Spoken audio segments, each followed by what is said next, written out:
Welcome to Vuforia Spatial Toolbox Inequality Tool. Today we're going to go over the Inequality Tool, which compares values with greater than, less than, and equals. So again, if you haven't seen our video on image targets, you should go check that out to understand what that blue square is. But we're going to go into the pocket and grab our Inequality Tool.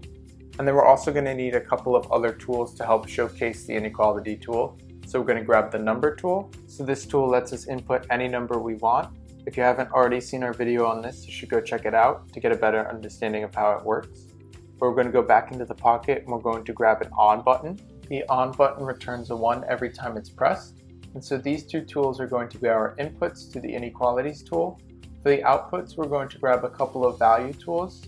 This is because the inequalities tool actually returns two different types of outputs. And so we're going to use these value tools to display both outputs at the same time. So as you can see, the inequalities tool has two inputs and two outputs. So we're going to connect our number tool up to input 1 and our on button up to input 2. And then we're going to connect value to one of the value tools and bool to the other one. In order to see an example of how this inequality tool works, we're going to type a number into our number tool. So let's type in the number 10. So this is going to be greater than whatever the on button can output, but we're going to check if it's less than the on button. And so we get false and see both the value and the bool are 0.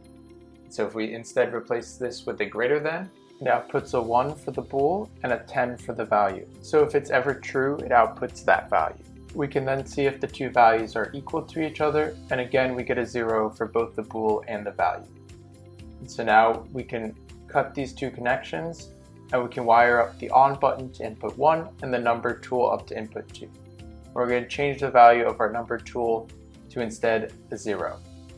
And so now it still says that it's false for equals, but if we change the value to 1 and we press the on button, it's true, and it outputs a 1 for the boolean and for the value tool.